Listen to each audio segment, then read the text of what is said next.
Selamat siang, adik-adik. Kali ini, Selamat siang, Pak. Siang, Pak.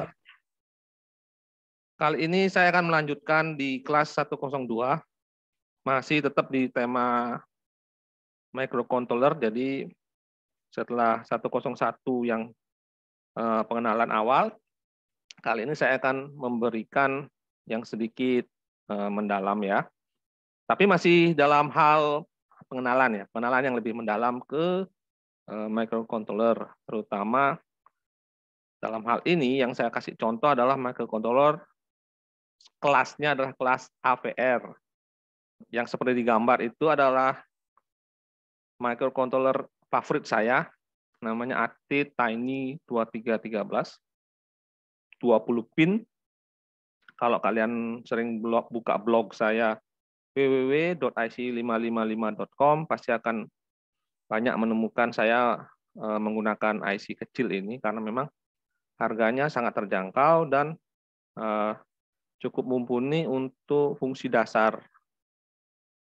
Oke, sebelum kita lanjut, kita akan melihat dulu tujuannya. Tujuan dari modul 102 ini, yang pertama adalah mengenal istilah. Jadi pengenalan istilah ya, istilah-istilah yang dipakai. Jadi biar kalian paham apa sih kata-kata yang sering dipakai dan pengertiannya.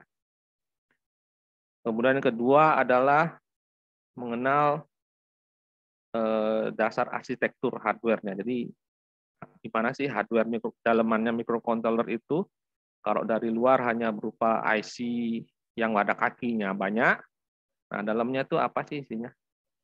Terus yang terakhir adalah membaca datasheet. Mungkin di zaman sekarang ini sering dilupakan sama anak-anak atau para pengguna setelah era Arduino ya. Jadi dulu setiap zaman saya ya, di zaman saya dari tahun 2000 ke bawah, setiap saya membeli sebuah IC microcontroller, misalnya saya belum paham dengan IC microcontroller atau IC apapun, saya akan selalu mencari ini datasheet dan kemudian membaca dan berusaha memahami apa sih yang ditawarkan oleh microcontroller tersebut. Itu tujuan modul 102 kali ini. Semoga uraian saya ini dapat bermanfaat baik untuk tujuan kuliah kalian maupun nanti saatnya di dunia kerja ya. Sebelumnya saya ingin tanya, suara saya apakah jelas? Jelas, Jelas, Pak. Baik. Takutnya saya kan kayak yang tahun minggu lalu mic saya agak sedikit terganggu, jadi saya pakai mic di PC laptop jadinya mental suaranya, agak sedikit feedback gitu. Oke, kalau sudah bagus, kita akan sekarang review dulu kelas sebelumnya dan tugas. Saya akan screen-nya akan saya close dulu.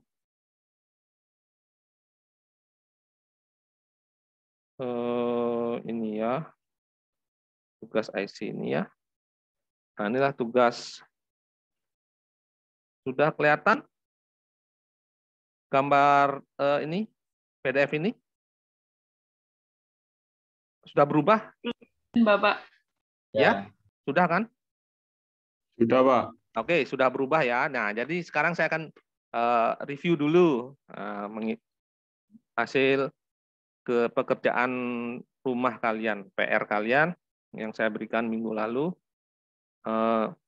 Dan terima kasih, responnya cukup bagus dan hasilnya pun saya rasa semuanya yang mengirim sudah mengerti apa yang saya inginkan ya. Jadi sudah sesuai ekspektasi saya. Jadi saya akan bahas secara satu persatu ya.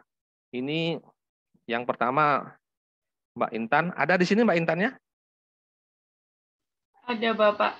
Oke, Mbak Intan. Ini saya tanya dulu, remote TV-nya masih bisa dipakai kan sekarang? Atau sudah akhirnya dibuang karena habis dibongkar? Udah, enggak. Itu sudah rusak, Pak. Oh, sudah rusak. Oke, Terus, aman. iya. Oke, aman. Jadi ibunya masih bisa nonton Ikatan Cinta kan nanti malam? Masih bisa lihat sinetron kan? Kalau remote-nya sampai rusak bisa dicoret dari kakak kamu nanti. Oke, intermezzo saja. Jadi memang saya lihat banyak yang memberikan contoh. Sebentar, ada yang masuk. Ini saya ini dulu. Yang mau masuk, saya admit dulu. Oke. Ini IC-nya sih rata-rata microcontroller memang di dalam, tapi microcontroller yang apa namanya khusus ya. Jadi sederhana sekali. Kayak seperti ini dia 4 bit. Nah, jadi 4 bit karena memang dia tidak perlu menerjemahkan yang aneh-aneh, hanya peninggalan tombol aja ya. Itu pun ini nih tombolnya tuh kalau nggak salah ini kalau kita hitung sekilas ini ada sekitar kalau misalnya nih ya 30 tombol lah. Kalau 30 tombol 4 bit masih cukup lah ya. Jadi setiap bit yang di apa satu tombol ini mewakili 1 bit. Itu aja lah anggapannya lagi. Apa? 1 bit dari 4 bit tadi. 1 bit dari 4 bit. Jadi kalau 4 bit, berarti kan nanti saya kasihkan penjelasan di dalam. Intinya kalau 4 itu paling banyak ya 16 lah, 16 keadaan. Tapi ini karena kalau tombol dari remote biasanya pakai scanning dia. Nah, tujuannya dari IC ini memang dia scanning dari tombol. Nah, dia datanya hanya cuma 4. Itu 5 ya, 5 datanya kalau di sini lihat. Nah, oke, kita nggak akan membahas ini lebih lanjut. Kita akan membahas juga ininya jawaban yang dari kalian aja, tugas kalian. Jadi yang kedua ini Mbak Widya ada di sini? Ada, Bapak. Oke, Mbak Widya, terima kasih. Ininya remote lagi, dan ini IC-nya memang masih microcontroller lagi. Kemudian yang ini, nah ini Mas Ahmad Nawawi ada? Ada di kelas? Ada, oke Mas Ahmad Nawawi, terima kasih. Tapi ini memang yang kamu bongkar, bukan kamu bongkar, ini cuma kamu nyari aja sebenarnya. Sudah tersedia terbuka itu. Jadi memang nggak sesuai ekspektasi, tapi ya nggak apa-apa. Ketemunya ya pasti microcontroller. Jadi microcontroller yang ketemu kan memang kalau di sini dijelaskan Mega 328P. Nah ini seri AVR. Seri AVR yang isinya 32 kilobyte memori. Nah ini kan flashnya 32 kilobyte. Nah. Kemudian ini kita nggak akan bahas. Nah ada yang di sini LM358. Nah ini bukan microcontroller ya. Ini adalah IC op-amp ini. Ini biasanya digunakan untuk penguat. Biasanya kalau di sini dia pengontrol dari power kalau nggak salah.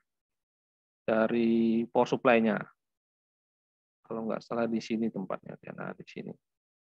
Di ujung kanan atas. Itu kontrol power. Kemudian yang ini Mas Solkan Putra Aditya ada hari ini? Ada, Pak. Oke, Mas Solkan ini. Nah, ini juga sebenarnya yang saya suruh kan bongkar. Ini kan sensor ping ini ya. Sensor ultrasonik kan ya? Iya, Pak. Ya, benar. Ultrasonik ini bukan microcontroller sebenarnya di dalam. Isinya op-amp aja. Nah, ini dia. Dalamnya tuh dia hanya apa? Penguat dari ultrasound. Jadi pantulan dari ultrasonik frekuensi tinggi Kemudian di ini dihitung Dopplernya apa? Kalau yang ini nanti kalian pasti sering menggunakan ini nantinya ya di microcontroller. Ini namanya sensor ping atau sensor ultrasound. Nah, ini yang mengolah ini nanti bukan microcontrollernya bukan di sini, nanti ada lagi microcontroller di luarnya ini. Ini hanya sensor. Oke, nggak apa-apa. Kemudian Andriansah Putra, ada? Ada Pak, ada Pak. Oke, Mas Andriansah. Ini remote-nya CCTV. Wah, ini udah dikembalikan atau gimana remote-nya CCTV-nya nih? Seperti semula atau rusak? Oh, dibuang Pak. Oh, kok dibuang? Udah Kenapa? rusak. Udah rusak. Oh, ya. Iya. Oke, ini memang IC. Kalau nggak salah ini UCTV yang seri Android ini ya nggak salah ya, kayak seri. Nah ini biasanya yang biasanya dijual sebagai STB Android kalau nggak salah. Nah kalau ini pakai inframerah, ini kalau remote itu kan di atas ada pakai inframerah kan. Jadi dia itu nanti tugasnya itu microcontroller ini tugasnya adalah menerjemahkan pencetan tombol ini. Dia scanning, jadi dia scan. Apakah ini ditekan, apakah ini dia nyeken terus berkeliling ini secara cepat. Jadi kita nggak ngerasa bahwa dia tuh cuma satu-satu ngecek apakah tombol ini dipencet, kalau nggak pindah lagi. Kemudian kalau ada pemencetan, dia langsung menerjemahkan dari pencetan tadi ke dalam pulsa inframerah. Nah ini kan nyampe ke lawannya yaitu receivernya UCTV. Oke, terima kasih jawaban tugasnya ini lengkap datasheet-nya. Kemudian Ahmad Malikur Robani Mustafa. Hari ini hadir?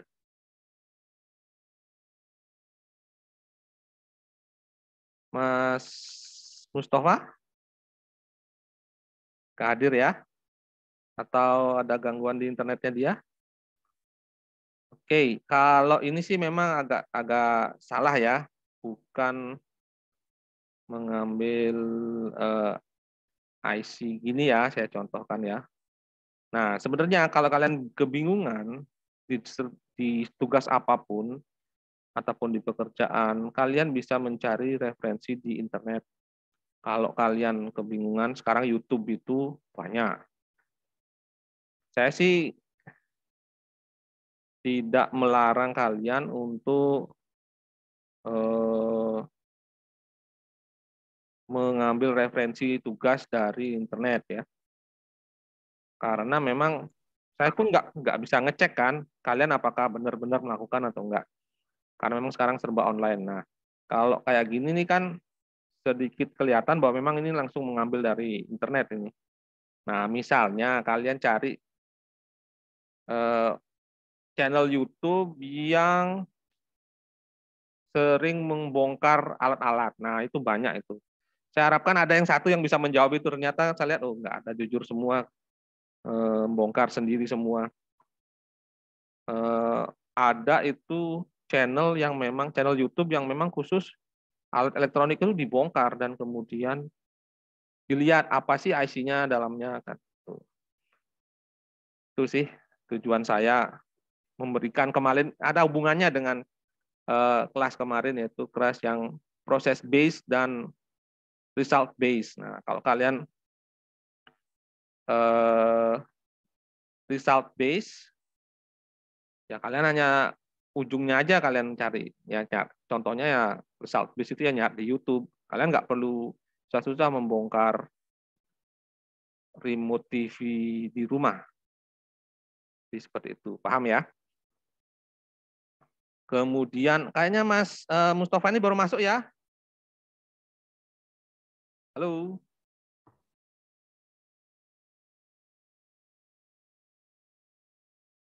Oke, terima kasih atas tugasnya. Kemudian saya lanjut lagi, Mbak Nurul Jaisah. Hadir hari ini? Ada, Pak. Oke, Mbak Nurul. Ini remote TV lagi. Oke, sama lah. Tapi memang remote TV ini tiap ini beda-beda ya.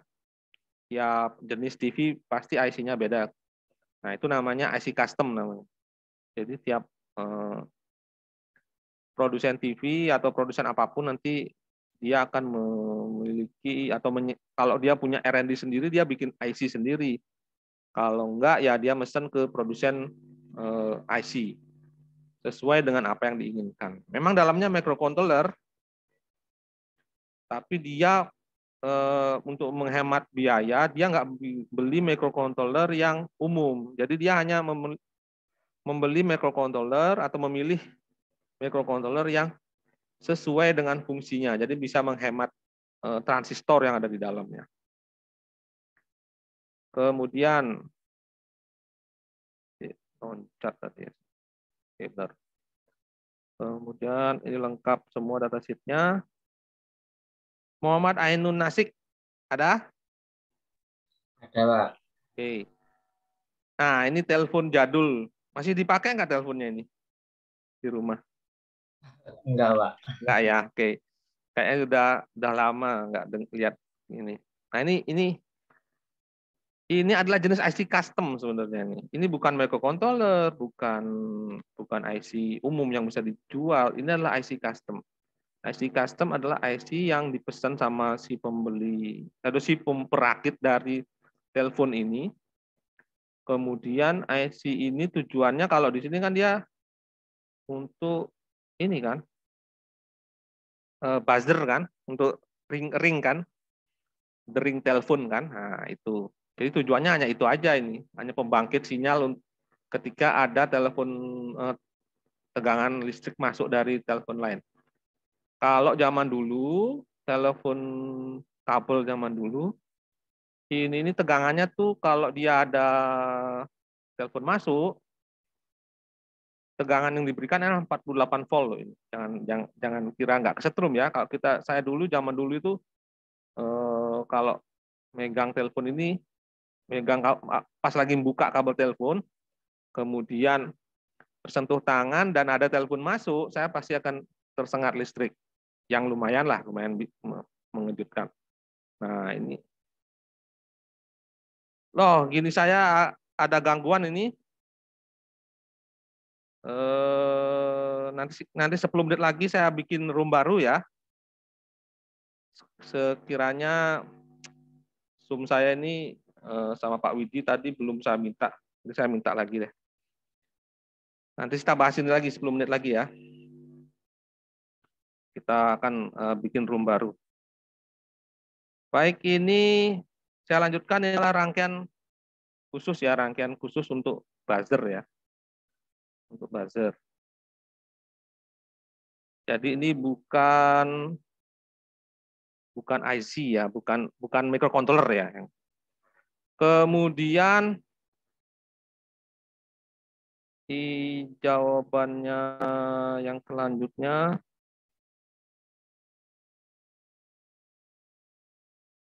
ini Mbak Safira Trihandini ada? Oke. Terima kasih atas jawaban tugasnya. Remote lagi dan sangat jelas cara proses membukanya. Nah, dia kan ada proses scanning dia di situ. Ada kaki-kakinya ini adalah contohnya adalah melakukan scanning dari tombol. Oke, saya berkejar waktu ini 10 menit lagi Zoom saya berakhir. Nanti saya tambah lagi ininya. Kemudian Mas Fajar hadir? Hadir, Pak. Oke, Mas Fajar. Ini receiver, kalau nggak salah ini receiver matriks Garuda ya? Atau apa? Kalau nggak salah.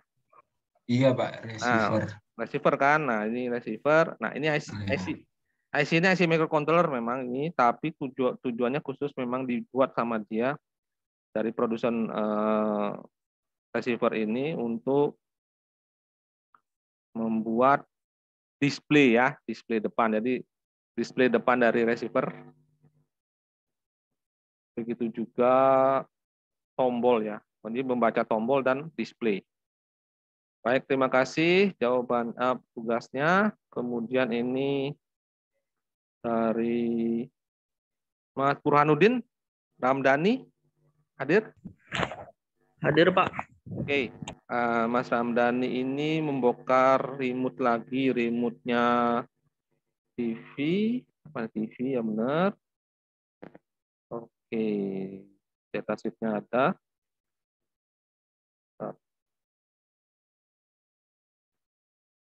Mas Alfianto Wahyu Wicaksono, hadir? Hadir, Pak. Oke, ini yang dibongkar sama juga remote. Remote apa nih ya? Remote apa nih ya? Remote TV, Pak. TV ya, TV. Oke. Nah, ini microcontroller yang benar-benar ini masih agak jadul ini, nggak custom ini. Terlihat nih microcontroller. Kalau saya lihat dari fungsinya di sini. Datasheet-nya juga sudah ada. Ini yang kedua, kamu bongkar apa ini? Remote AC, Pak. Remote AC Samsung ya. Oke. Iya. Di nostalgia karena saya dulu bekerja di Samsung hampir 9 tahun. Jadi nostalgia ke alat-alat merek Samsung. Oke, terima kasih. Ini memang microcontroller ini, tapi yang banyak ininya nih, banyak fungsinya. Jadi ini kan layarnya ini ya, LCD banyak ya, LCD yang banyak display kan. Iya, Pak. Kalau AC itu kan, nah, makanya kakinya banyak dia karena mengontrol layar LCD yang lumayan panjang gitu. Jadi ini adalah IC custom, microcontroller custom buatannya Samsung. Oke, terima kasih jawabannya. Kemudian Mas Hafid ada? Hafid Al. Oke, ini sama seperti yang ini agak sedikit menyimpang ya dari ininya. Karena saya kan suruhnya mencari yang di kehidupan sehari-hari, bukan microcontrollernya langsung ya. Sorry. Nah, ini. Sudah punya di rumah kamu berarti ini atau punya teman ini? Mas Hafid. Sudah. Sudah pernah pakai? Belum? Sudah, Pak. Sudah ya? Praktek yang pernah kamu lakukan apa aja dengan alat ini? ESP atau ini Node MCU? Halo, Pak. LED Terus? server gitu, Pak. Oh gitu. Sampai hidupin LED lewat web server gitu ya? Iya, Pak. Oke. Berarti kamu sudah sempat nyoba-nyoba. Berarti kamu udah paham microcontroller berarti ya. Jadi kalau Arduino kamu sudah ngerti berarti ya? Dulu, Pak. Waktu SMK ya? Ketemu Arduino. SMA, Pak, saya. SMA ya? SMA. Oh, Iya. SMA. Jarang soalnya anak SMA pegang ini. Oke. Berarti saya menemukan salah satu dari kalian yang memang sudah minimal pernah memegang yang namanya microcontroller yang akan saya bahas nanti ya. Oke, terima kasih. Tapi ini agak sedikit menyimpang sedikit karena memang saya pinginnya kamu mau mencari di kehidupan sehari-hari ini kan ya masih saya tolerir lah. Tapi nanti ini sebenarnya. Iya, Pak. Terima kasih jawaban dari tugasnya. Kemudian Rifki Firmansyah hadir? Hadir, Pak. Pak, maaf sebelumnya itu saya yang tidak datasheet, Pak. Soalnya saya tidak menemukan datasheet-nya. Ya, memang karena ini Huawei itu memang sedikit custom dia IC-nya. Memang ini kan, dan yang kamu pegang, yang kamu kirim ini adalah IC bukan microcontroller, IC prosesor, mikroprosesor untuk WiFi. Jadi ini bukan IC microcontroller. Nah, IC microcontroller adanya itu di yang kecil-kecil ini loh. Kalau kamu lihat itu masih ada yang kecil-kecil. Fungsinya tuh ngontrol tombol, ngontrol apa. Nah, sedangkan ini adalah microprosesor untuk mengerjakan ini routingnya dari modemnya Speedy Lawas kan ini. Iya. Oke, nggak apa-apa. Cuma nanti biar bisa membedakan ya mana yang microcontroller, mana yang mikroprosesor ya. Terima kasih kirimannya. Kemudian Ade Ananda hadir? Hadir, Pak. Hadir ya. Oke, ini. Nah, ini ini IC-nya IC andeng-andeng kalau saya namakan ini. Ini IC andeng-andeng adalah IC yang tidak IC microcontroller yang tidak mau dijiplak orang. Jadi ini untuk menghemat biaya sampai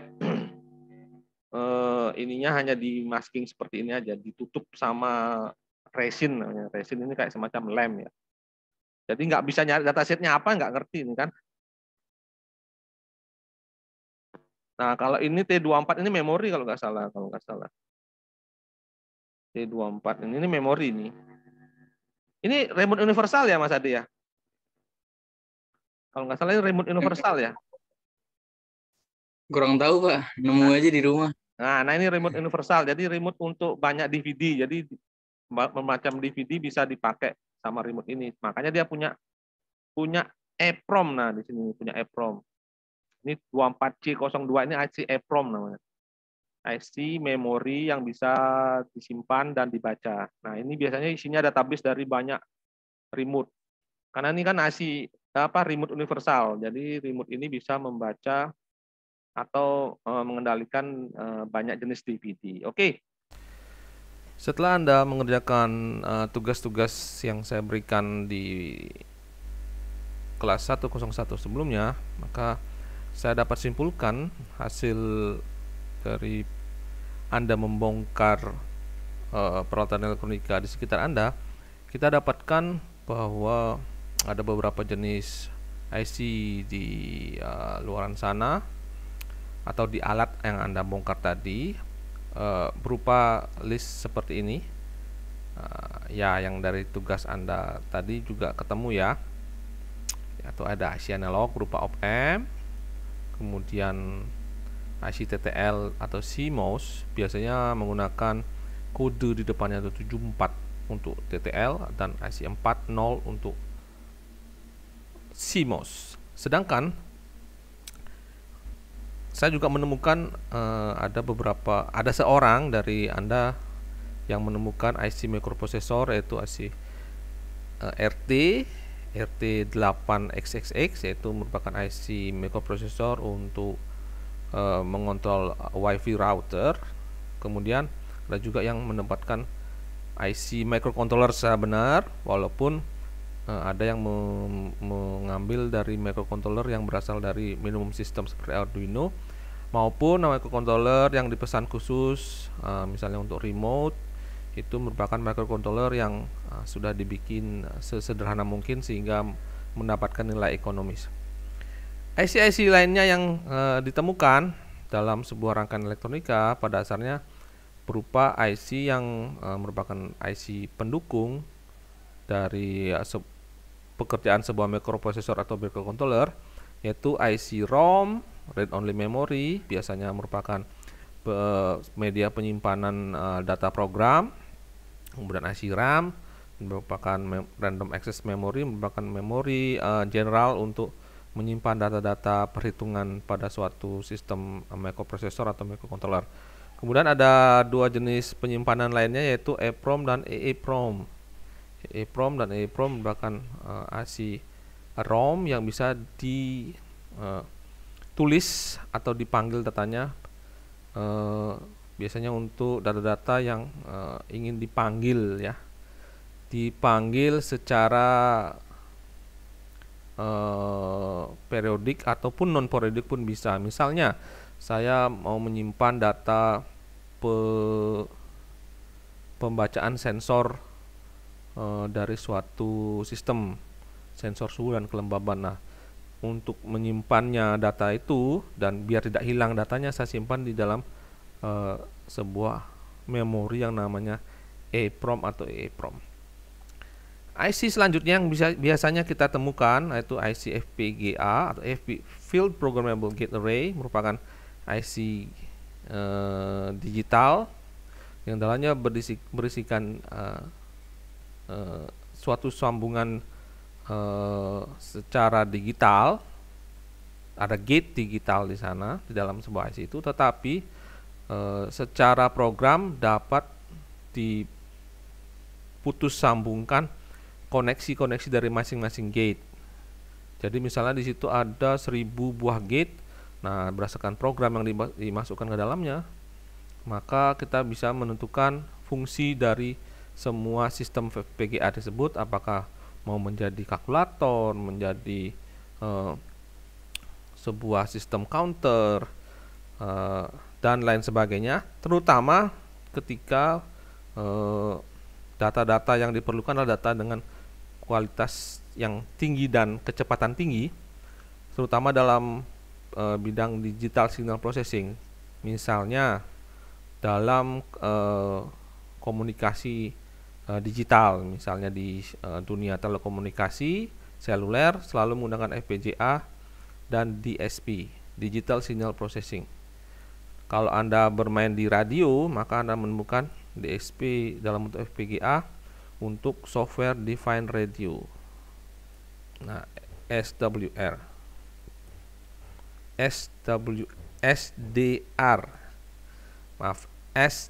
Software Defined Radio.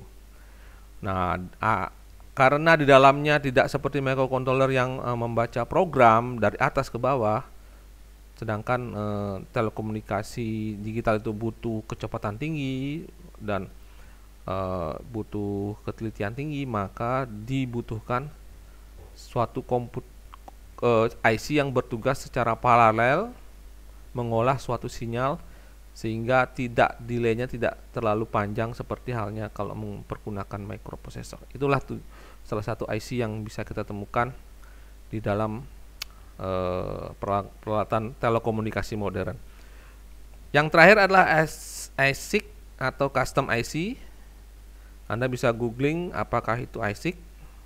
Merupakan IC custom yang dibuat sedemikian rupa sehingga memenuhi keinginan dari si pembikin desainernya. Tujuannya adalah menemukan titik keseimbangan antara ekonomis dan fungsi.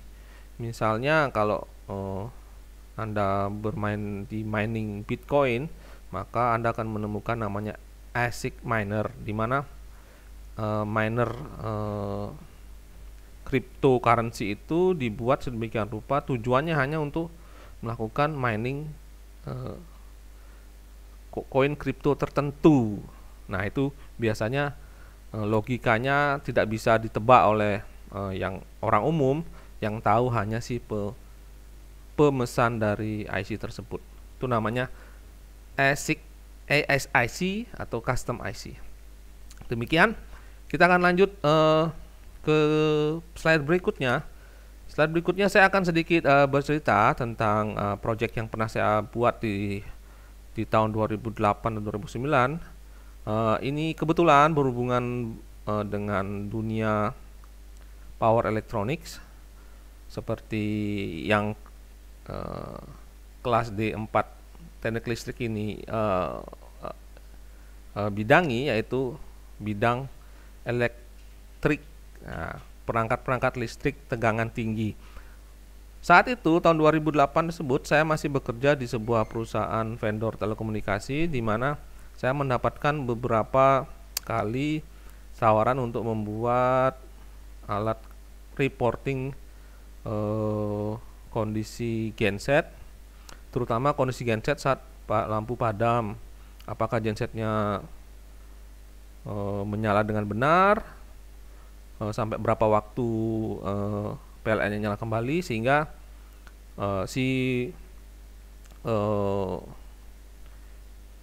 orang yang dipercayakan sebagai maintenance dari genset tersebut dapat tahu kapan harus mengisi bensinnya, solarnya, kemudian apakah ada gangguan listriknya terlalu lama, dan harus mewarning kalau misalnya listriknya terlalu lama padam sehingga tidak mengganggu jalur telekomunikasi yang dilayani oleh BTS tersebut. Saya menggunakan microcontroller berbasis Arduino dan sebuah modul SIM900 yang merupakan modul GSM paling umum digunakan untuk Arduino, di mana sangat simpel sekali, library-nya bisa langsung digunakan untuk mengirim SMS menuju nomor yang telah ditentukan sebelumnya. Untuk itu kita akan menuju ke flowchart dari sistem pelaporan status genset ini.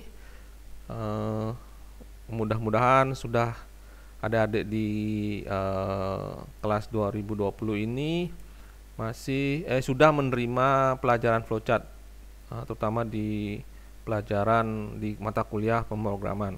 Karena pemahaman flowchart ini adalah sangat penting untuk memperoleh gambaran awal apa sih yang harus ditulis di dalam coding. Jadi sebelum melakukan coding di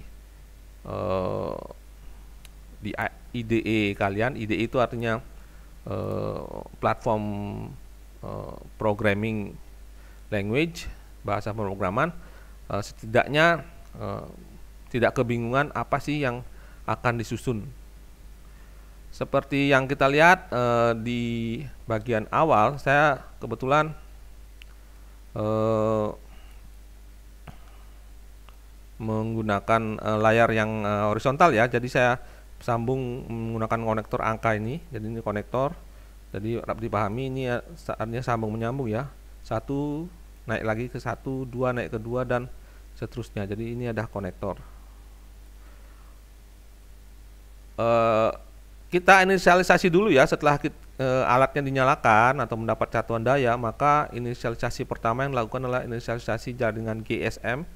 Kemudian ketika sinyal didapat dan jaringan sudah stabil, maka yang pertama dilakukan adalah mengirimkan SMS tes ke nomor yang telah ditentukan sebelumnya, yang memberitahukan bahwa alat monitor sekarang sudah on.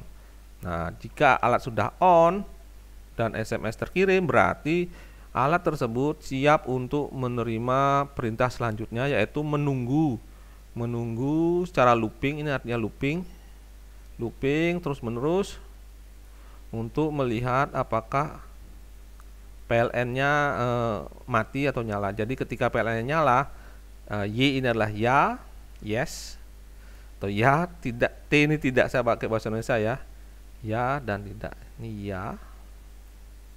ya, ini tidak ya. Jadi ketika listrik PLN-nya ditanyakan apakah PLN-nya nyala, nah dia akan terus muter menunggu terus sampai suatu kondisi di mana PLN-nya kemudian mati.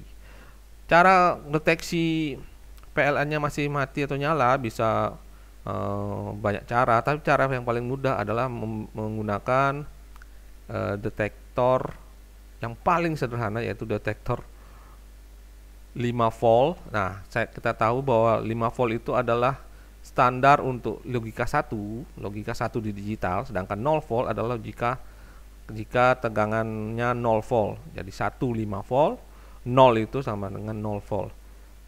Cara yang paling mudah adalah kita mencolokkan suatu charger yang keluaran outputnya 5 volt, misalnya charger handphone. Kita bisa modif dengan mengambil kabelnya dari kita potong kabel ujungnya, kemudian kita ambil tegangan plus dan negatifnya. Nah, ketika mendapatkan catuan daya dari PLN, maka otomatis di kabel berwarna merah atau kabel positifnya akan memberikan tegangan 5 volt. Nah, inilah kita masukkan ke dalam microcontroller, dan microcontroller akan mendeteksi apakah tegangannya 5 volt atau 0 volt. Ketika tegangannya 5 volt, maka PLN-nya berarti masih nyala. Jadi dia muter terus sampai ketika suatu kondisi yang terdeteksi adalah 0 volt. Nah, ketika 0 volt berarti charger handphone tadi tidak mendapatkan catuan dari PLN. Alhasil kondisi tidak nyala ini T terpenuhi, sehingga kemudian dikirimkanlah SMS berupa PLN mati jam berapa. Nah, ini SMS dikirim ini beserta dengan informasi jam ya. Bisa juga karena SMS itu terdapat jam ya. SMS itu terdapat jam.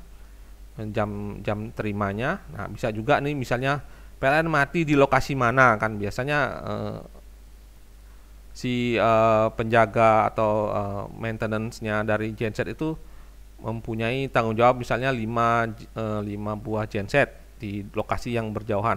Nah, bisa kita juga ganti kata-katanya, misalnya PLN mati. Nah, sekarang misalnya lokasi di Surabaya Gayungan. Nah, dia alat ini mengirimkan ke supervisor atau ke maintenance itu bahwa PLN mati di lokasi Gayungan Surabaya.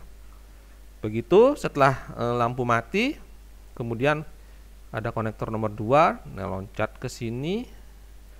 Nah, ketika lampu mati, PLN mati dan ngirim SMS, logika berpikirnya adalah mendeteksi apakah gensetnya nyala. Nah, apakah gensetnya nyala? Nah, untuk mendeteksi genset nyala ya sama saja, bisa melihat dari output tegangan dengan adaptor tadi, tapi dicolokkan ke output dari genset. Atau mungkin genset umumnya memiliki sebuah kontrol modul yang bisa memberikan kondisi nyala atau mati dengan logika 1 dan 0. Sebenarnya caranya sama saja, dia mendeteksi tegangan juga ya, apakah tegangannya ada, AC-nya nyala. Nah, kemudian dari kondisi itu kita bisa logikakan, jika genset nyala maka dikirim SMS seperti berikut. Kalau saya contohkan di sini ada jamnya ya, jam nyalanya jam berapa.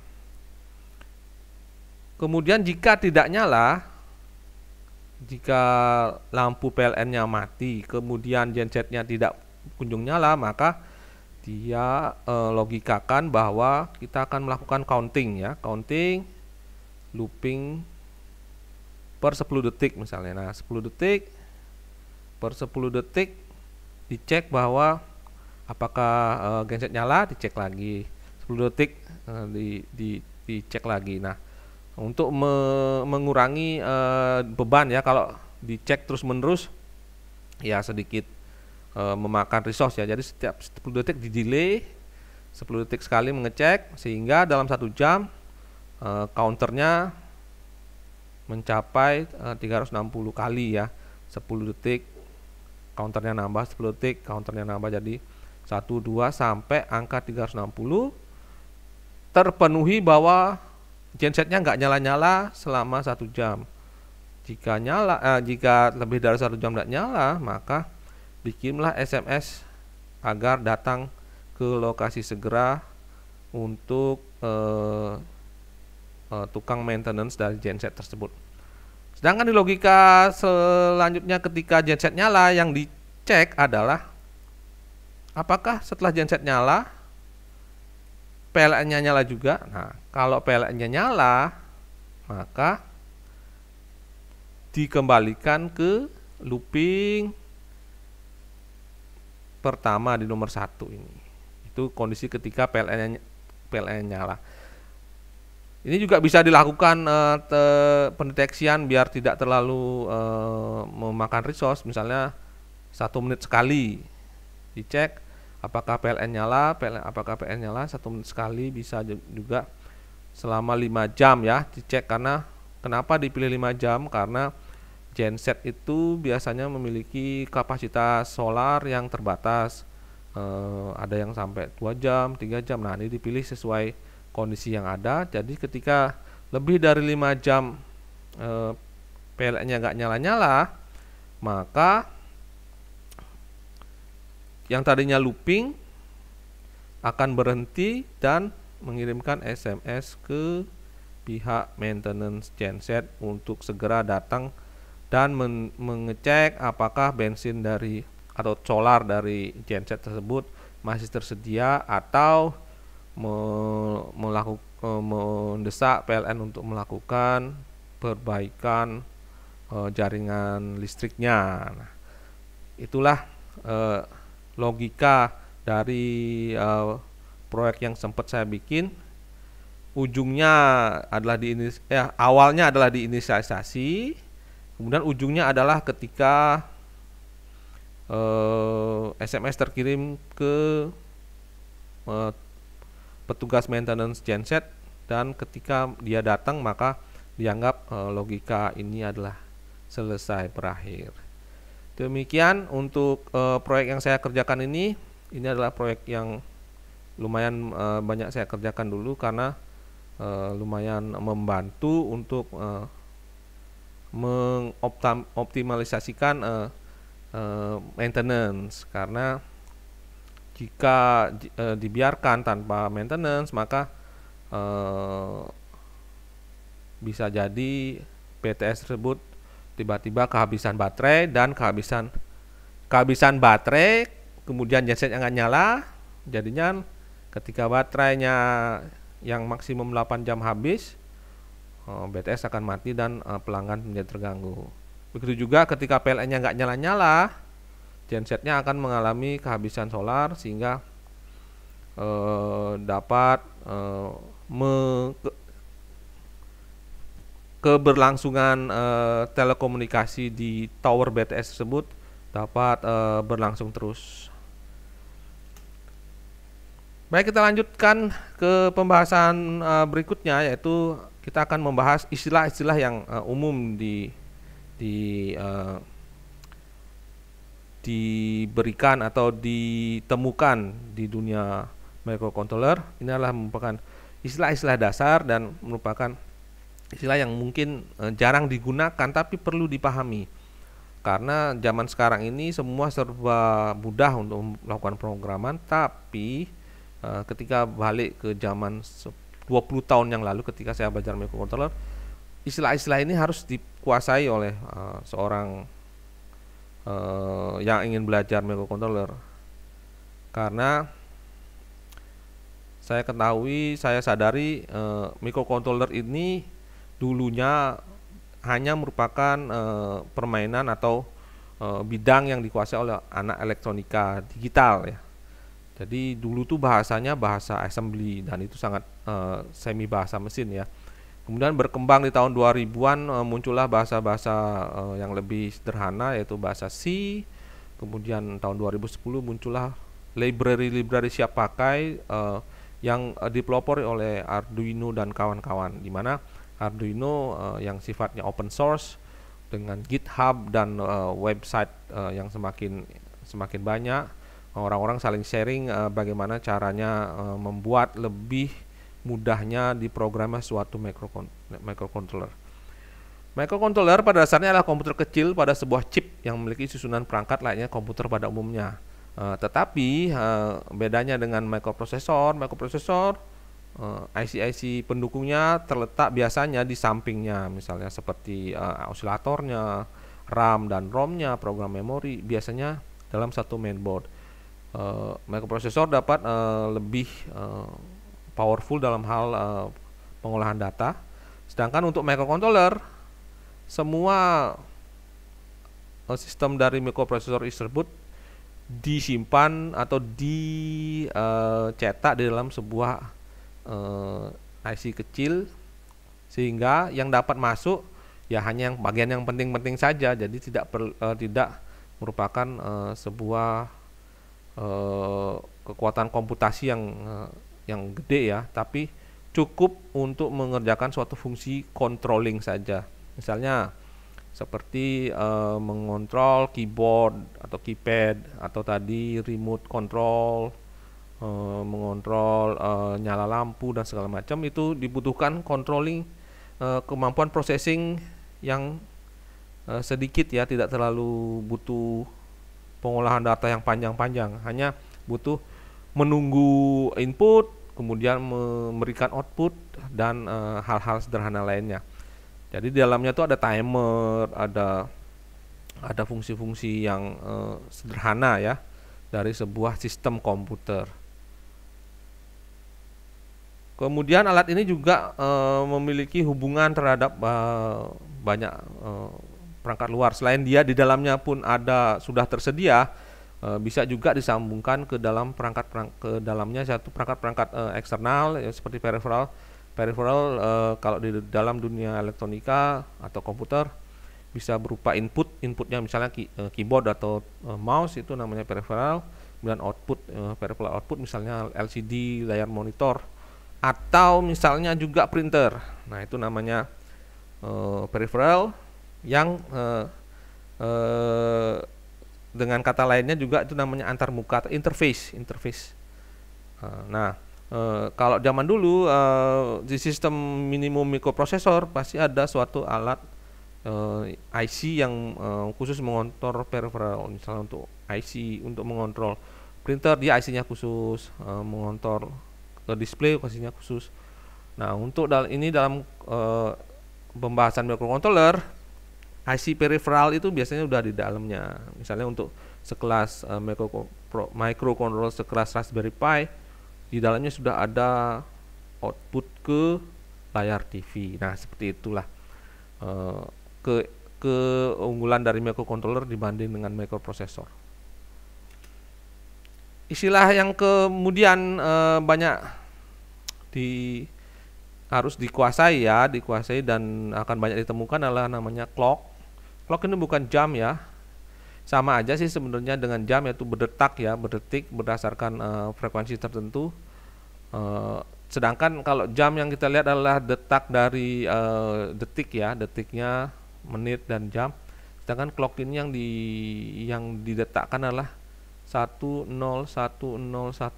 Nah, 1 dan 0 ini merupakan sebuah kondisi di mana perjalanan dari sebuah perintah coding yang kita tulis dan kemudian di sequence. Di sequence itu artinya diberikan urutan satu persatu, dieksekusi satu persatu sampai dari atas sampai ke bagian bawah. Misalnya ada listing program dari atas ke bawah seperti ini. Nah, clock ini adalah menentukan kecepatan membaca satu persatu dari listing program sampai menyelesaikannya.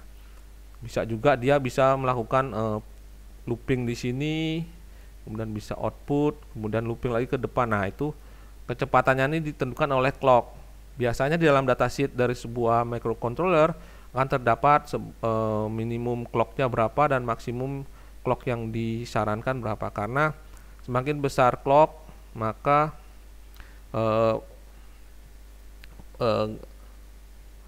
tenaga yang diperlukan juga semakin tinggi, daya listrik semakin tinggi, kemudian kemampuan dari dalam microcontrollernya juga berbeda untuk kecepatan rendah dan kecepatan tinggi. Untuk kelas microcontroller 8 bit biasanya kita menggunakan sampai 16 MHz ya. Ini cukup tinggi untuk ukuran microcontroller dan bisa sampai mengontrol banyak hal ya. Memang kalau dibandingkan dengan kecepatan komputer kalian mungkin ini sangat jauh ya. Tapi kalian butuh ingat, saya dulu kuliah menggunakan komputer dengan kecepatan 200 MHz saja sudah bisa mengerjakan berbagai macam hal. Hubungan antara clock lainnya adalah hubungannya dengan million instruction per second. Jadi 1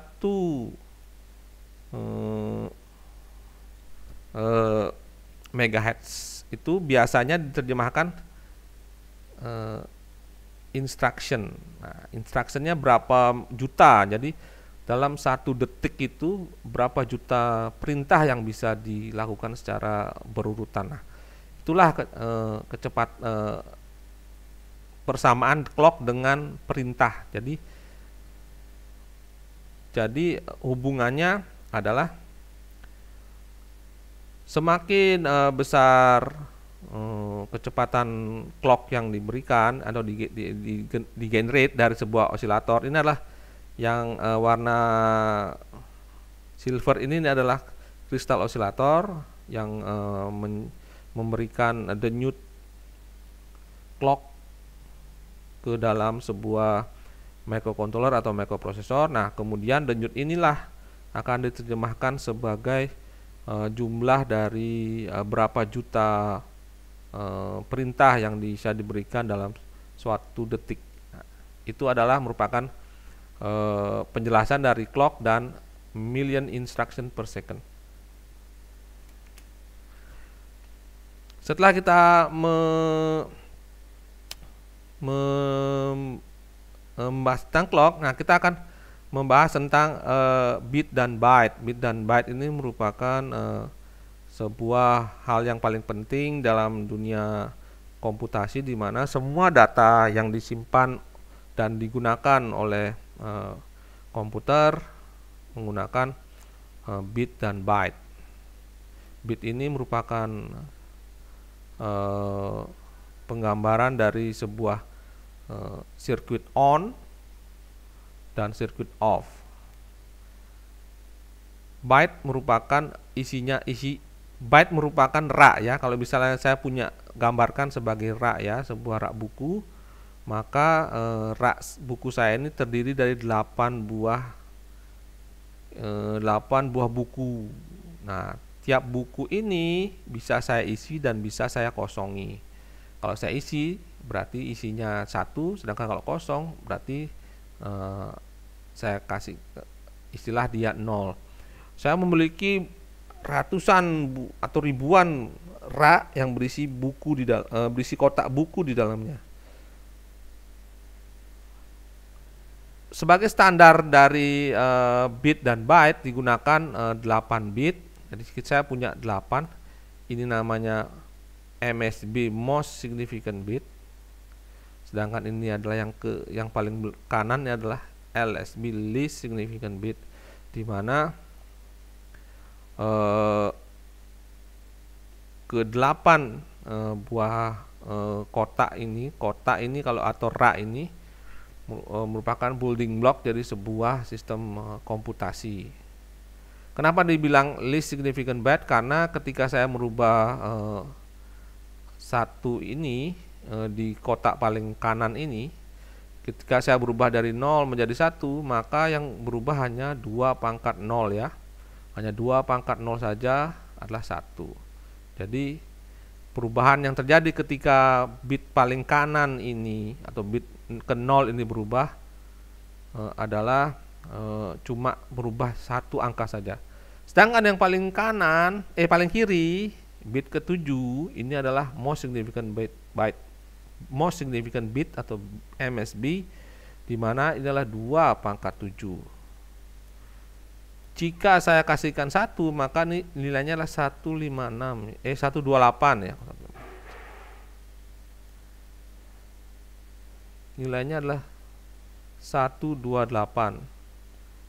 Kemudian jika 0, maka akan terjadi perubahan sebesar 128 angka ya, sehingga dinamakan most significant bit. Bandingkan dengan least significant bit, ada bit yang paling tidak berpengaruh, jadi pengaruhnya sangat sedikit. Sedangkan yang paling kiri, most significant bit yang paling berpengaruh ketika terjadi perubahan 1 ke 0. Kemudian penjelasan lainnya, orang-orang di dunia komputer apabila pusing dan bosan, dia menggunakan pendekatan yang lebih sederhana. Pertama, mereka melakukan pendekatan misalnya 101001001 1010001 itu dalam binary ya. Dalam binary, kalau dijadikan desimal itu namanya 165. Kalau dalam heksadesimal namanya A5. Nah, A5 ini heksadesimal, kalian bisa buka kalkulator ya. Kalkulator dan pilih programmer ya, programmer. Nah, ketika misalnya ini bentuk binary-nya adalah 101000101, maka dalam desimal adalah 165, sedangkan dalam heksa adalah A5. Itu sederhana, makanya sangat perlu penggunaan kalkulator programmer ini untuk merubah dari biner ke desimal maupun ke heksadesimal. Gunanya adalah untuk lebih memudahkan saja ya, karena 01010 itu agak panjang, jadi sama orang-orang ditulis lebih sederhana. Misalnya ini ditulisnya hanya 0xa5. Nah, ini menulisnya biasanya segini, kayak gini. Sedangkan untuk memori, alamat memori, kita biasanya ada dolarnya di depan. Nah, misalnya dolar 03DF. Nah, ini berarti alamatnya di 3DF. Kemudian memorinya misalnya terdiri dari 2 KB. Nah, 2 KB ini terdiri dari 2048 byte, 2048 byte. Memiliki memori dari 0 sampai $800. Jadi dolar 0 sampai $800. Kalau kita lihat di kalkulator 2048 desimal ya. Ini 2 KB, ini kalau di hexa itu 800. Dengan untuk biner dia seginilah.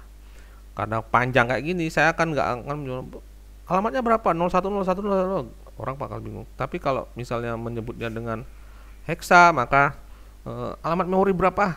100. Nah, saya sudah tahu bahwa hexa 100. Misalnya saya hexa 100 itu kalau desimalnya 256 dengan biner. Nah, segini. Ini alamat memori yang saya aslinya itu ya alamat memori ke 1000 ini. Tapi disingkat menjadi seperti ini, dolar 100, dolar 0100. Itu penjelasan tentang bit dan byte. Kemudian kita akan menuju ke bagian berikutnya, yaitu yang lebih penting, yaitu bagaimana pengolahan memori dari microcontroller, di mana memiliki dua jenis memori program dan memori data. Memori program ini dinamakan flash ya, memori flash, berisikan kode-kode yang tadi kita bikin dalam bentuk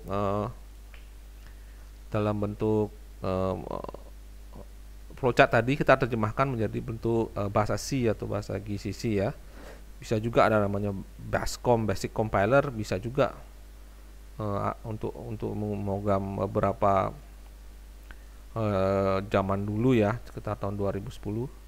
Ada yang namanya Basic Compiler. Kemudian kalau sekarang biasanya umum digunakan untuk Arduino itu bahasa C atau GCC. Untuk aplikasi flash section ini merupakan memori yang non volatil, gimana memori ini akan tetap retain atau tetap ada isinya walaupun catuan daya dilepas, sehingga ketika di on kan kembali atau mendapat catuan kembali, maka otomatis dia akan menjalankan perintah dari alamat memori ke 0 sampai alamat memori terakhir. Kemudian dia balik kembali. Nah, itulah program memori yang di dalam microcontroller. Dan di prosesor, di microprosesor pun seperti itu. Cuma microprosesor biasanya memiliki program flashnya tuh di luar. Kalau microcontroller pada umumnya memiliki flash memory untuk bahasa pemrogramannya di dalam langsung dalam satu IC. Kemudian ada yang paling bawah itu boot flash. Ini tidak akan saya bahas sekarang. Ini adalah alasan kenapa AVR dan Arduino sangat dikenal sekarang, karena Arduino memiliki bootloader yang sangat menarik untuk dibahas di bagian berikutnya. Sedangkan memori data adalah RAM yang akan hilang dalam ketika program selesai atau kemudian catuan mati, maka nilainya akan kembali ke awal dari 0 nilainya. Demikian pula fungsinya, kenapa harus ada RAM, karena dia akan lebih mudah diakses daripada jenis memori lainnya, karena RAM ini secara arsitektur dia aksesnya cepat. Misalnya saya membutuhkan inputan dari keyboard. Misalnya saya membuat suatu program yang isinya input nilai A. Nah, kemudian kan dia menunggu keyboardnya dipencet. Nah, kita misalnya keyboardnya menginputkan nilai 100, maka dari microcontroller tersebut akan menyimpan hasil inputan itu ke dalam RAM ya. Jadi ketika catuan mati, maka nilai dari A tadi akan menjadi 0, kemudian akan menjadi kembali bersih dan siap untuk menerima inputan kembali. Itulah bedanya application flash dan memori data. Jenis memori yang lainnya selain memori data tadi yang sebagai penyimpan data input untuk sementara sebelum diolah adalah memori yang bertipe register. Nah, register ini memiliki ciri khas. Secara ciri khas itu dia memiliki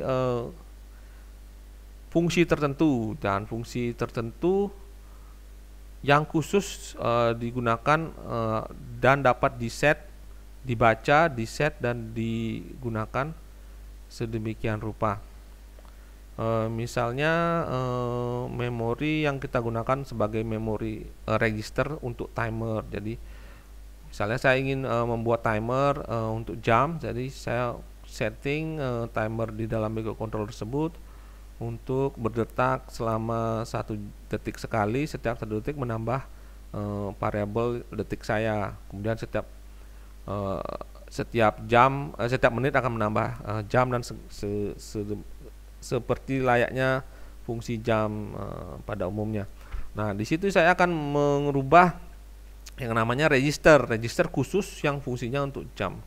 Ini bisa dilihat di datasheet ya, datasheet microcontroller Anda paling bagian belakang akan ada namanya daftar registry yang ada,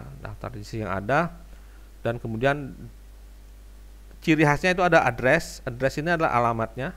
Ini nggak perlu dipusingkan alamatnya mana, karena rata-rata compiler atau programmer yang sudah ada memiliki terjemahan untuk namanya. Jadi misalnya ini TIMSK ini untuk timer ya, timer. Nah, ini alamatnya 039. Nah, ini oleh programmer sudah disederhanakan sehingga kita hanya perlu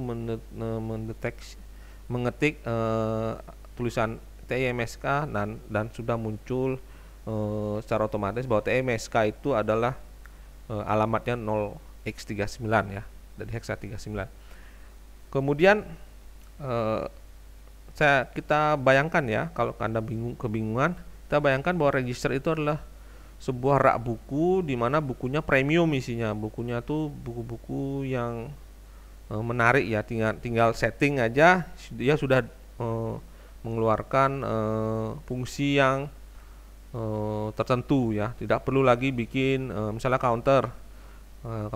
Kalau main di RAM kita kan harus counter dulu, sehingga menyebabkan setiap kali counter 1 detiknya tuh ternyata di loop sebanyak 1000 kali kita mendapatkan 1 detik. Nah, kalau register yang khusus ini, register timer, kita hanya butuh membikinkan jedanya berapa ya. Jedanya misalnya setiap 1000 kali cycle, 1000 kali clock, itu namanya 1 detik. Nah, itu aja simpelnya. Kita tidak perlu membuat fungsi tersendiri atau program tersendiri hanya untuk melakukan counter. Kalau ini enggak, kita hanya menuliskan di rak bukunya bernama TIMSK ini di bagian mana. Nah, di bagian mana ini zaman dulu ini harus dipahami oleh setiap programmer microcontroller, karena zaman dulu kita tidak memiliki fasilitas untuk membuat library yang panjang ya. Kita harus tahu di mana letak dari register dan bitnya sekalian. Jadi bukan hanya letak registernya, di bit mana dia ditampilkan, direpresentasikan.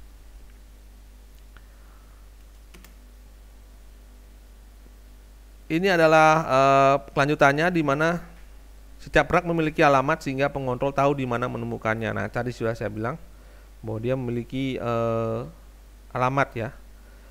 Alamatnya nggak perlu dihafal, yang harus dihafal itu ya singkatan tadi, huruf ya, bukan angkanya.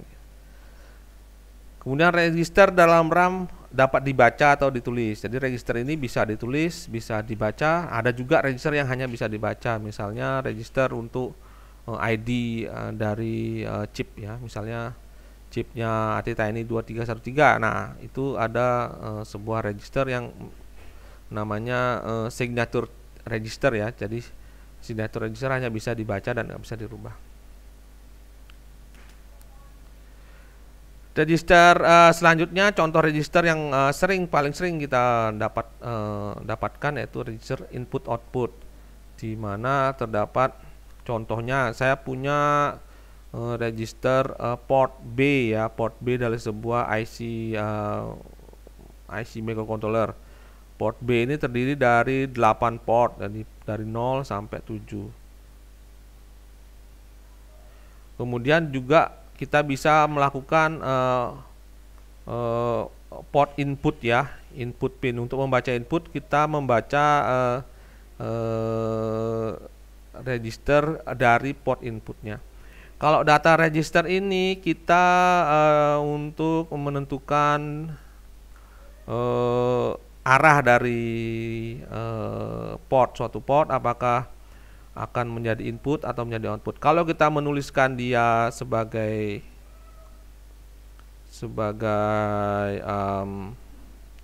angka 1, dia bakalan menjadi output.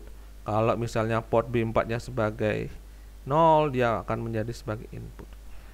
Sedangkan untuk membaca datanya, karena ini jadi input, maka kita hanya perlu mengecek nilainya ini berapa.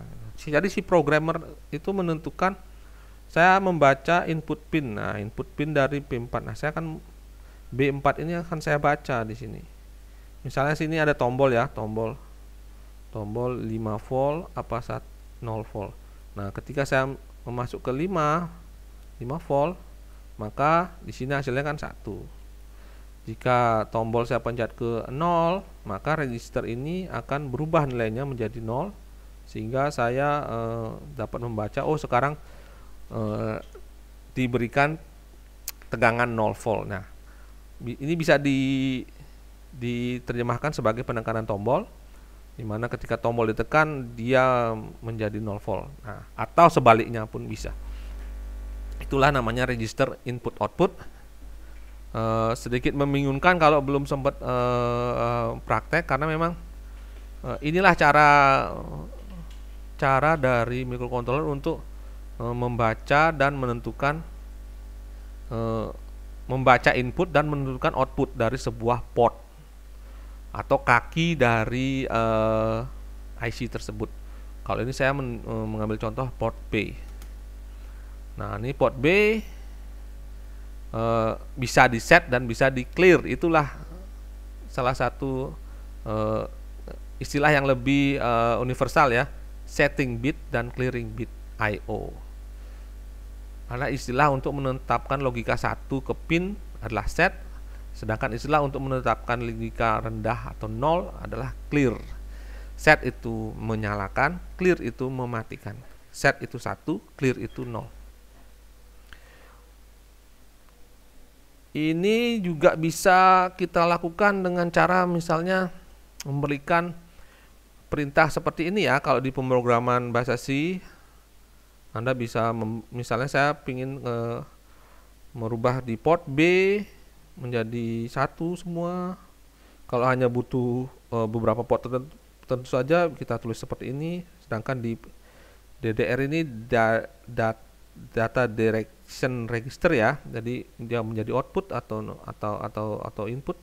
Nah, kita tinggal merubah, mengeset bitnya.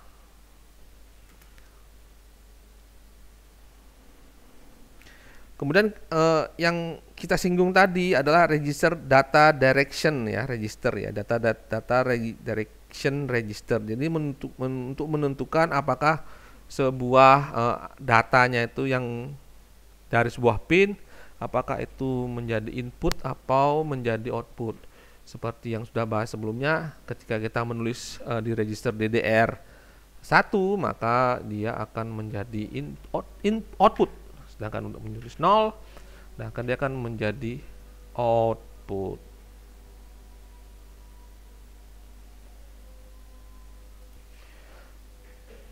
Salah satu contoh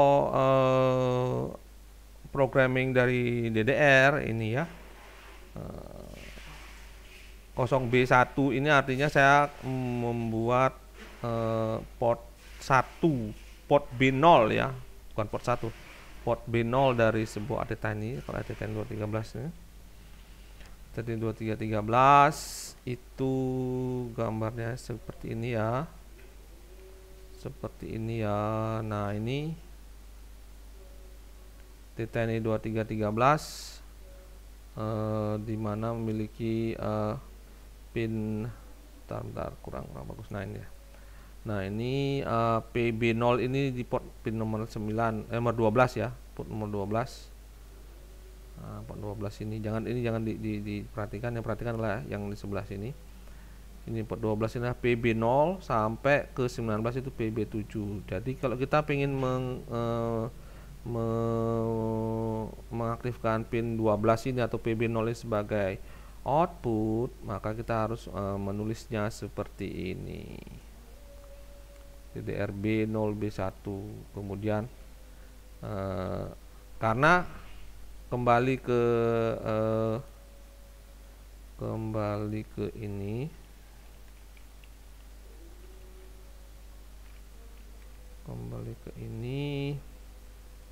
maka ketika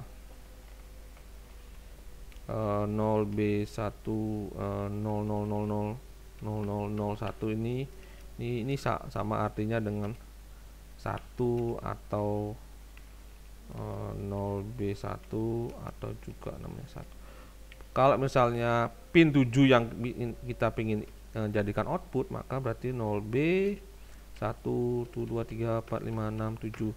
Nah, ini data dasarnya, namanya desimalnya adalah 128. Nah, itu 128 kalau misalnya desimalnya. Kalau heksanya ini namanya FF kalau nggak salah. Kita pakai kalkulator ya, kita pakai kalkulator. Desimalnya 128, heksanya adalah 80. Nah, heksanya adalah 0x80 seperti itu. Kalau misalnya kita di tengah-tengah, misalnya ada 2 tombol, misalnya 1 misalnya 0001100. Nah, ini kalau ini berarti saya ingin pin ke B0 1 2 3 dan 4. Jadi B3 dan 4, pin B0 dan pin B4 saya bikin menjadi output. Kalkulator lagi, kenapa saya close sih? Nah, ini berarti 1100 pinnya 11000. Ini desimalnya 24, heksanya 18. 24, heksanya 0x18. Nah, begini dia akan menjadi seperti ini penjelasannya. Ini biasanya para programmer biasanya lebih senang pakai 0x18 seperti itu. Jadi di program saya ini saya ingin menghidupkan port B0 sebagai output ya. Jadi saya ubah dulu dia menjadi akses ke DDR. Dan nggak perlu menghafal ininya di mana ya, alamat memorinya. Hanya butuh menulis DDRB, sudah tahu lah compilernya bahwa DDRB itu alamatnya di mana. Kemudian juga saya ingin merubah isi dari register yang namanya port B, maka saya nyalakan 0B1. Ini berarti saya sama aja memberikan register ini nilainya 1. Kalau misalnya saya ingin menghidupkan port 3 dan 4, ya udah saya tulis saja 0B 00001.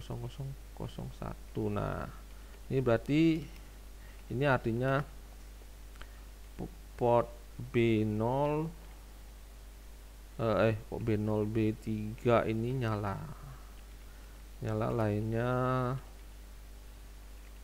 off. Nah, seperti itu. Begitu penjelasan sederhananya. Kemudian saya delay ya, kemudian saya matikan, saya delay lagi. Nah, ini akhirnya ujungnya layar akan kedip seperti ini, Nah, ini 10 tahun yang lalu ya saya bikin ya. Nah, kedip seperti ini. Oke, selanjutnya saya akan bahas selanjutnya yaitu penjelasan aja seperti tadi. Penjelasannya, register ini bertindak layaknya sebagai petugas perpustakaan. Jadi dia ingin mengatur rak itu apakah mau jadi input, jadi output. Itulah fungsi dari register, data direction register. Jika saya ingin mengatur DDR B ke 0F0 alias 11111000, nah berarti bit 7 sampai 4 pada port B diatur ke harusnya output ya, ini salah terbalik ya, harus ke output, dan bit ketiga 0 ke input. Ini terbalik tulisan saya. Ini salah ya, ini salah ya, ini salah. Ini kebalik. Nah, ini terbalik. Nah, jadi saya terbalik nulis ngetiknya. Jadi seperti ini. Jika port B awalnya dia harus ke 0FF alias 11111 sebenarnya saya menulis 0, saya harus membaca 0FA di port B. Ini nanti akan terbiasa dengan sendirinya, kita tidak terlalu pusingkan di sini.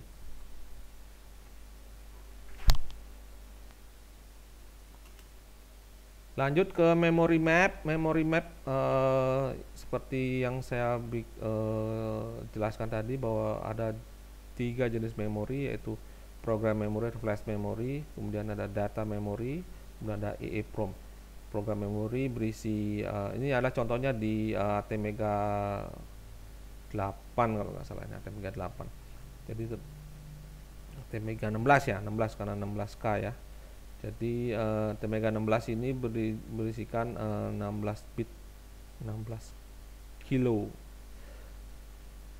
flash. Nah, itu isinya. Ini adalah isinya program, di sini dituliskan isinya program di sini yang sudah tentu dikompil dalam bentuk hexa. Kemudian untuk memorinya terdapat register seperti ini yang khusus. I/O aja ada 64 ya, berarti 64 pin ya yang untuk I/O. Sedangkan yang lainnya untuk fungsi timer, fungsi komunikasi itu ada 32 general purpose register ya, 32 byte khusus untuk fungsi-fungsi di luar I/O. Sedangkan ini tidak perlu diperhatikan ya, fungsi khususnya. Sedangkan RAM-nya terdapat 2 kilobyte RAM. Jadi panjangnya data di RAM itu 8 bit ya, 8 bit sebesar 2048 atau 2 kilobyte. Sedangkan EEPROM yang merupakan penyimpan data yang tidak misalnya saya ingin menyimpan data pembacaan suhu dan kelembaban dari sebuah sensor. Nah, saya ingin menyimpan terus, dan ketika catuan mati dia nggak hilang ya, kita simpannya di EEPROM untuk dapat diambil lagi ketika diperlukan. EEPROM ini singkatan dari Electrical Erasable Programmable ROM Read Only Memory. Jadi memori yang dapat dihapus dan kemudian dapat dibaca juga, tapi sifatnya non volatil. Ini adalah arsitektur, bisa dilihat di semua datasheet dari microcontroller, di mana clock itu terdiri adanya di sini ya, clock itu diberikan di sini. Kemudian dia akan melakukan counter, program, dan memberikan perintah-perintah ke dalam register, ke dalam instruksi, Nah, kemudian dia akan dari compilernya itu setiap byte yang berisikan perintah tadi akan diterjemahkan ke dalam sebuah program khusus ya. Umumnya itu akan mengakses ini general purpose register. Paling sederhana adalah mengakses timer ya, misalnya timer, karena selalu di dalam perintah microcontroller pasti ada berhubungan dengan timer karena dia sequence ya biasanya. Misalnya menghidupkan LCD misalnya, dia ada timernya di situ. Nah, biasanya yang diakses itu fungsi-fungsi timer khusus.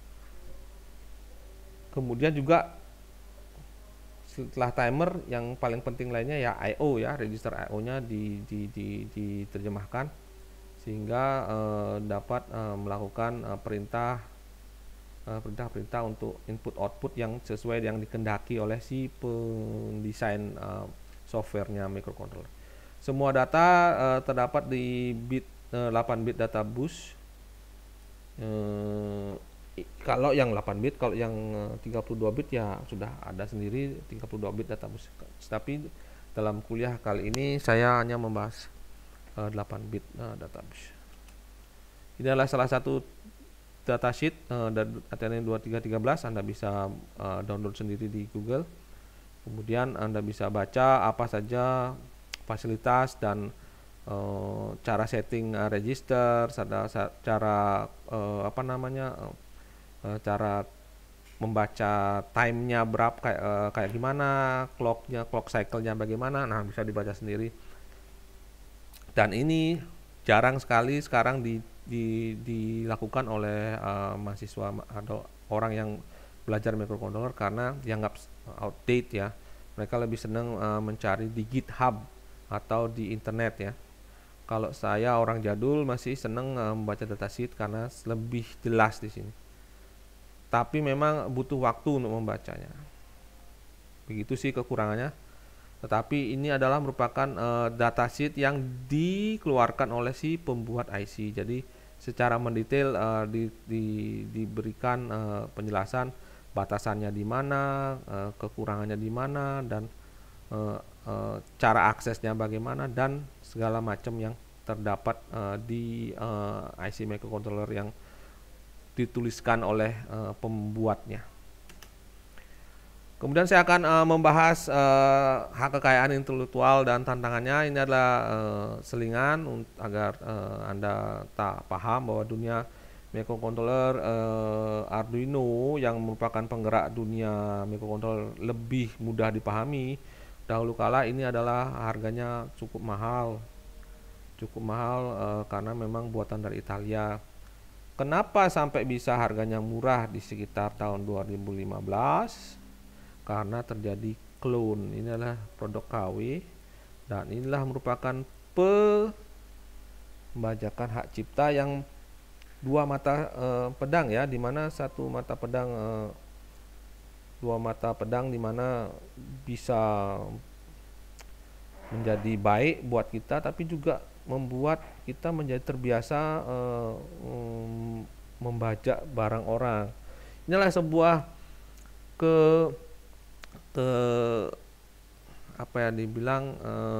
kerugian dibalik kemudahan. Nah, ketika kita tidak menghargai hasil kekayaan intelektual orang lain, maka suatu ketika kita akan mendapat karmanya di mana hak cipta dari kita sendiri akan mudah untuk dibajak juga. Seperti itu intermezzo kenapa Arduino sekarang semakin murah ya, karena memang dari China dibajak dan sempat menyebabkan Arduino sempat ngambek sampai Atmel sebagai penyedia chipnya pun akhirnya menyerah dan menjual unit bisnisnya ke saingannya yaitu Microchip.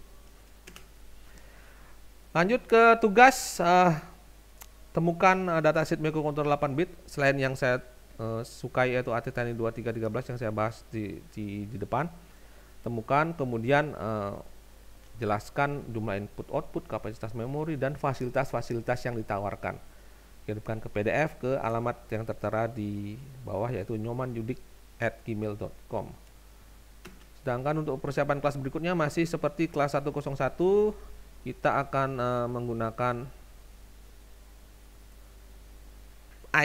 menggunakan hardware kalau Anda berminat, tapi kalau tidak bisa menggunakan simulasi, misalnya Proteus ya, Proteus, tapi saya akan tidak mengajarkan Proteus karena saya lebih cenderung suka menggunakan breadboard atau project board langsung ya, dimana Anda bisa menggunakan blog saya sebagai tempat belajar karena sudah ada semua. Tapi saya tidak membedakan mana yang pakai Proteus, mana pakai hardware langsung, karena saya termasuk orang yang terbuka ya. Kalau masa pandemi gini susah, mencari uang susah, dapat kiriman dari orang tua sedikit, saya harus maksa Anda membeli hardware yang lumayan mengeluarkan uang ya. Atau mungkin bisa patungan sama teman, boleh. Harga dari programmer ini yang sederhana ini cukup murah, paling berkisar USB ASP ya. Kalau shoppingnya ini harganya yang palingnya 35.000. Nah, ini alat downloadernya ya.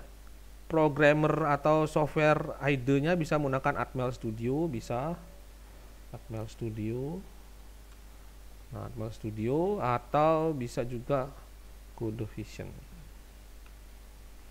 Nah, CodeVision ini banyak digunakan dulu ya. Waktu zaman sebelum Arduino dia sering digunakan, tapi rata-rata kita mahasiswa sering menggunakan versi bajakannya, kasihan juga. Demikian kuliah kita kali ini, harap tetap semangat dalam kondisi terbatas pandemi ini, dan saya harap dapat dipahami walaupun sedikit jelimet. Kita akan ketemu kembali di kelas berikutnya. Sampai jumpa. Terima kasih.